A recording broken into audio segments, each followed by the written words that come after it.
Hello and welcome to Rewind and Return for Simply Complex Studios. Today we're going to do our top 10 black films. Starting at number 10 is Black Panthers. People still ask me how it all started and how things went so far. What became the Black Panther Party for Self-Defense really started with two guys, Bobby Seale and Huey Newton, saying two words: defend yourselves. Panther. To be honest, I get a little bit annoyed that more, not just black people, but that anyone hasn't seen this film. It's the story from kind of start to finish from the Black Panther Party. The film portrays them as solely trying to be there for the community and solely trying to protect the community because there was very little protection. We could have put Selma in there for Martin Luther King. We could have put Malcolm X in there for Malcolm X, if you guys didn't get that. Black Panther talks about the movement, and it's got these really powerful scenes where like these group of black men are standing up, knowing their rights, knowing what they can and can't do, and really determined and disciplined. At number 9 we got He Got Game. So we kind of decided that, not that we have to because it warrants it, but a Spike Lee film on there. This is joint, man, come on. Spike Lee joint. Why not do that? Okay, we had to put a Spike Lee joint on there, edit that. This is one of my favourite Spike Lee films. It probably is my favourite Spike Lee film. I'm a bit biased because it's about sport and I love sport. But you've got Denzel Washington in there, he's the criminal dad. You've got Ray Allen, who's actually an NBA player, or was an NBA player. This was like just before he started his career, or just at the beginning of his career. And he jumped in a whole feature film, but he's actually a real G on the court. A young Rosario Dawson. Oh yeah. Who doesn't love a young Rosario Dawson?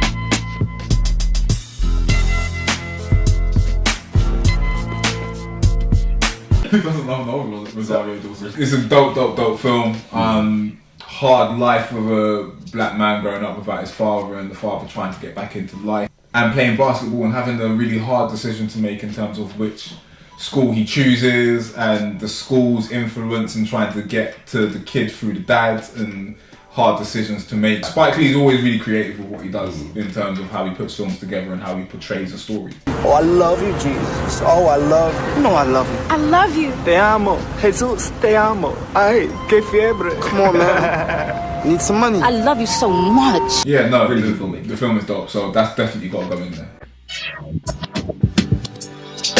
Number 8 is a film that I seen again recently. I actually held off on seeing it for a long while because when it came out right around the time. I'm laughing because I'm like, how have you not watched this film other than a few months ago? But because it came out the same time as Good Will Hunting. Good 15 years ago. Yeah, I know. But Good Will Hunting just snacks me, like, you know, it's not your fault. It's not your fault.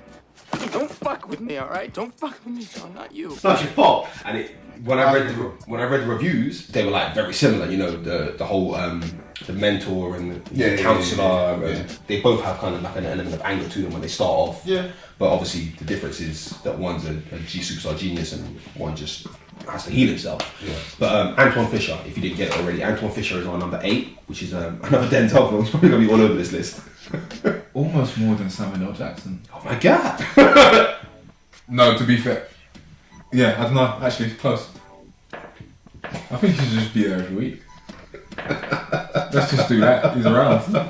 Really good film, little cameo in there by Viola Davis, and again, just Viola showing why she's so good.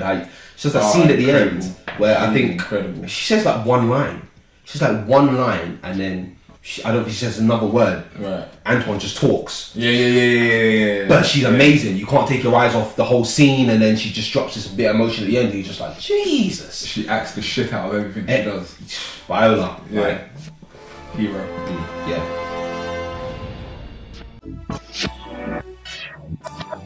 Number 7, we're gonna go with Brown Sugar. So this is like them feel good hip hop soundtracks. Tay Diggs all up in the film with Yasin Bey's up in there. Sana Latham. No, you can't call him Yasin Bey. His name is Julian Campbell, for example. His hip hop name is Mos Def, and now he's changed his name to Yasin Bey because he's Muslim. Oh snap! Okay. But it was a good film either way. Good film. So Brown Sugar, really, really good film. Mos Def, Queen Latifah, Tay Diggs. Sana Latham, Tay Diggs. Tay Diggs short as hell, bald as hell, but still just repping it up there, man. Yeah, man, he had that whole period of the 2000s where he was just killing stuff. He was killing it. Killing stuff, but that was a really good, feel-good film. It was funny. Soundtrack was amazing. Oh my god. Soundtrack was dope. It's a really good love story as well. Really cutesy but funny at the same time. That chick with the green eyes, isn't it? Nicole Ari Parker. We had to kind of divvy them up into kind of their genres and not put too many of them, so that kind of beat out like Love and Basketball. How about a little one-on-one? What we playing for? I score, you strip. Take it off. Take it off. Strip. All's fair in love and basketball, baby. But for me, Brown Sugar is just it's executed it that touch slicker, and it's a really good film. Number 6 is great film, great film. Boys in the Hood. Oh man, John Singleton. The epitome of kind of a true hood coming of age film. I mean, so many quotes from it, so many powerful performances. Cuba is killing it. We forget Nia Long, Ice Cube up in there. Lawrence Fishburne back when he was Larry. Larry Fishburne. Larry Fishburne. Ice Cube, even the cop, you know, who hates black people, he all up in that as well. Watch out for him. He doesn't say nothing about whooping over his lips or the back of Forrest Whitaker's neck. He definitely doesn't say none of that stuff in the film. Such a powerful performances in that film. I mean, Larry Fishburne as the dad, just trying to navigate through the South Central LA, just furious. Yeah, man. But woke, like pointing out little things like the gun stores and the liquor stores, like on the same corners, and how you're in an area, but this is all that they're trying to give you, and identify your area, know what's around you, know what they're giving you, and they try and elevate yourself. And he's trying to be a strong black man. That wonderful scene with him and Nia Long after the police officer accosts him, and he just breaks down. How angry he is, and upset, how much they're just fucking with him, basically. I'm sure a lot of us have felt that way. Just so much anger and pain and resentment in you, and who or what can you lash out? Just punch the air. Yeah, you got to do something. Yeah, no, it is a really, really good film. It's one of the classics that most people will always refer back to at some point, of just being able to tell that story and give that voice to people. Yeah, and as you said, kind of loads of quotables and stuff yeah. like that. So yeah, definitely one for the culture. Yeah, with Doughboy, and shout out to Ricky as well. Yeah, man. And the mum and the baby. Yeah, it's a real powerful film, man.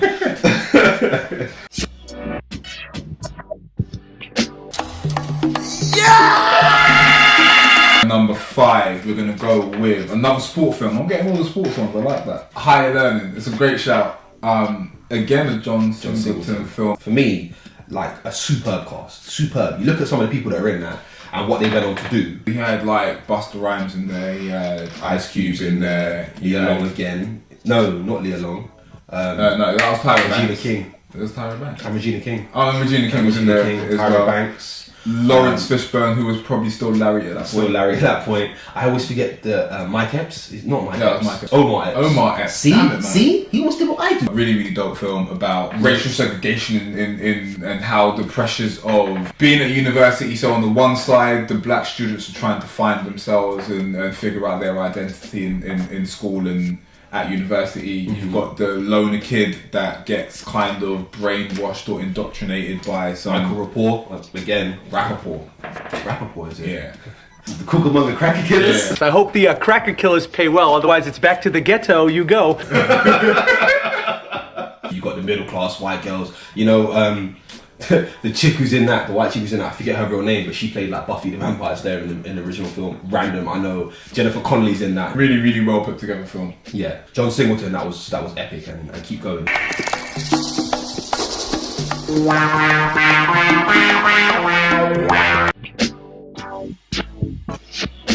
Number 4, American Gangster. My investigation indicates that Frank Lucas is above the mafia. You work for which family? He's not Italian, he's black. No black man has accomplished what the American mafia hasn't in 100 years. Denzel again. Denzel again. Still working his way in there, man. Got 3. Yeah, we got a couple of Denzels. Yeah. I mean, he directed one on the list as well. It's a story of like one of America's most famous black drug dealers. I like the way he's so organised when he comes up and how he brings everyone with him and those kind of things. Yeah, because he based his whole organisation on the mafia. Yeah. And how the mafia families kind of stick together, and he was like, well, why can't we do that? So he brought all of his family up to help basically push what he was selling. Yeah. And the fact that real guy was still in prison at the time when the film came out. Yeah, him and the cop, Richie Van. Became friends. It was like, really straight-laced cop, and they ended up having a really good relationship together. You spent so much time chasing somebody, you get to know them. You're on the same level as them in terms of intellect, wit, and being able to outsmart people. Yeah. So there's going to be a level of respect there. Yeah. So that film definitely is very dope. I love the bit at the end when he's actually getting interviewed. He's finally pretty excited. Like, all right, so who do you want me to round? You can have them. I'll take them too. You'll take them too.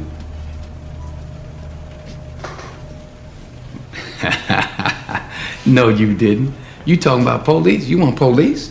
It's like, oh, everyone, bro. It's like, oh, damn. Yeah, it's like, right, this guy is really serious. Really serious. It wasn't personal at that point. It was just like, oh, okay, you're just kind of doing the job. Yeah. So, yeah. No, it's definitely a dope film. Good film, well shot, great soundtrack.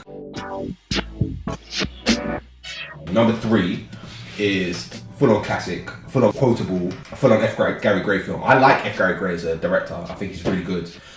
He also did The Negotiator, which I really wanted to put on here. Don't know why his name is F. Gary Gray. I know, not Gary F. Gray. Yeah, go or Frederick G. Gray. Just don't be F. Gary Gray, especially because it sounds like you're saying fuck. But Gary Gray! Yeah, it's just weird. We're not saying that. We like you, Gary. Yeah. First name could be fuck. fuck Gary Gray. Okay. We don't even need to explain it. It's Friday. Everyone's seen it. Like, just everyone's seen it. If you haven't seen it, go see it.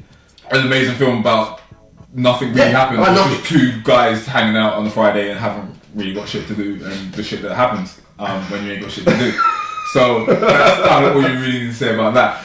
And what's really funny is the fact that obviously everyone's seen Friday. Obviously everyone can probably recite every line from that film. Yeah. The original version is just hilarious from the get-go. Like when Jehovah's Witness lock at his door. That's like the first scene. The fact that he has to put on the mashed down house shoes to walk through. Nah, come on, man. That film is too classic. But do you know what? We can go into so many funny parts of that film.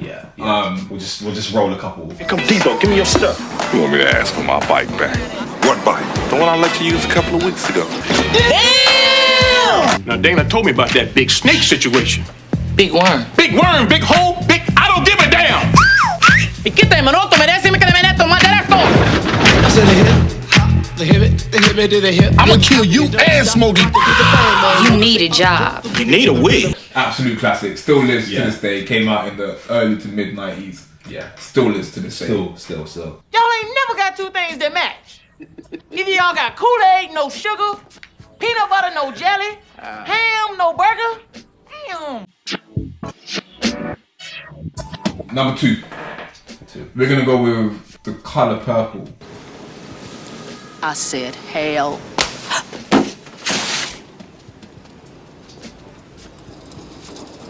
Oh, Miss Sophia. No, Miss Sophia, no!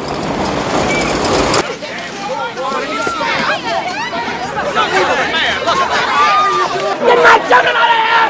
Take them out! Leave me alone! Who do you think you are, you fat nigga?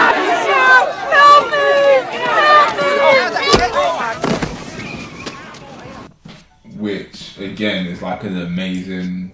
I think it's a film everyone should have at least seen once. I mean... And if you haven't, because I have a funny feeling... Not everyone has seen it, even amongst people our age. It's an amazing film, very hard hitting.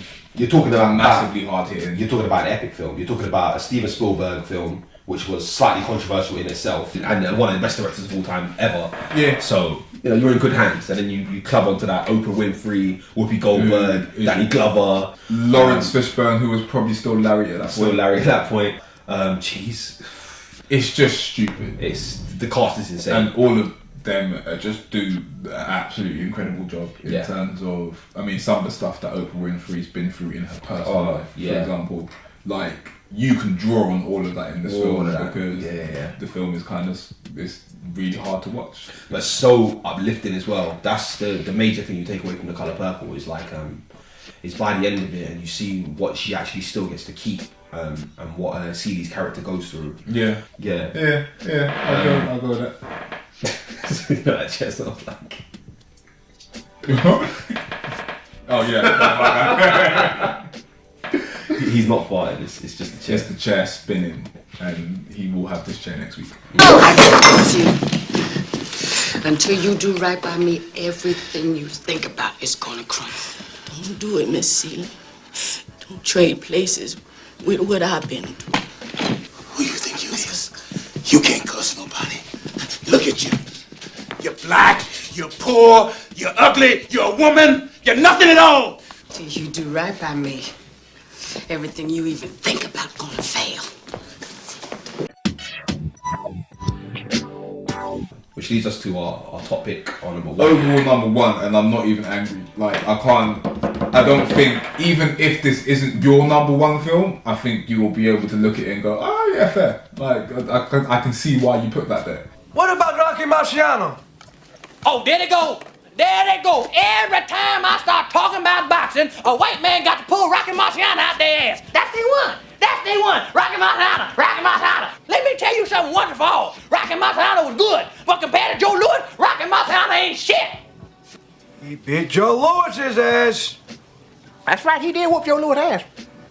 Joe Louis was 75 years old when he fought. I don't know how old he was, but he got his ass whooped. If you haven't guessed, we're talking about Coming to America, the absolute classic Eddie Murphy film. King shit. Like, literally, I don't think I can pick a bad point about this film. No. Not that I can pick a bad point about Friday or The Color Purple, but no, but this is like, every joke that should be told is told at the right time. Mm-hmm. Every funny character situation that should happen is done at the right time.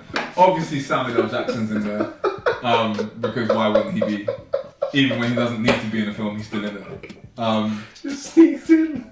He's just there for no reason. He sneaks in to get a thrashing. I'll be forced to thrash you. Fuck you!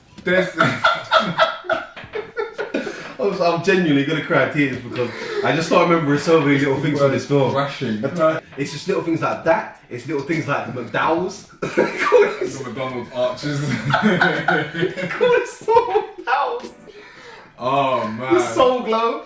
Oh my god. There's too much. many. There's absolutely too much. The old guys in the barbershop. The old guy at the church. There's just too much going on in that film. But also the fact that it depicts black people as kings and queens and the empires that we used to have in Africa. And I'm King Joffrey Joffer, ruler of Zamunda. Yeah, we'll have a seat. Chair number 2 be ready in a second. I'm rich and and in control and well mannered and philanthropist. Because even in America, the family that he comes to meet, even though it's a parody of McDonald's and those kind of things, like he's got his own store, his string of stores, and he's doing well, and he's got his his daughter's working in his stores as well, and they're doing good. I mean, even the dirtbag, was it Darren? The soul guy? he had a company. Yeah, even he had a company. So it was all positive, all hilarious, and all like genuinely just kind of realistic. Louis Anderson even is in that. It's random, just the amount of people. But he's well known at that time. Eddie Murphy was really well known for just making sure that everybody got a look in. So if he got through with a film, he's bringing everyone. So Arsenio Hall's going in there. Like everybody's getting a bring in, no matter who you are. Yeah, I mean, when you get James Earl Jones, that's a big deal. That's a big deal. You just got Darth Vader up, and that's like number one. Can't beat that. Can't get no funnier than that. Let us know what you think. Please write some comments, do some stuff. Try not to slate us too much. It's alright. Look, I got thick skin anyway. I don't. Yeah, I'm a bitch. So exactly. I'm trying his hardest. I wear glasses, quite heavy. So yeah, man. Thanks for watching. Thank you very much for watching. Rewind and return for Simply Complex Studios. Give us a watch. Give us a like. Give us a follow. And post us to your grandma, your granddad, your aunties, your uncles, your friends, your family. Fuck your uncles. I'm going to return some video.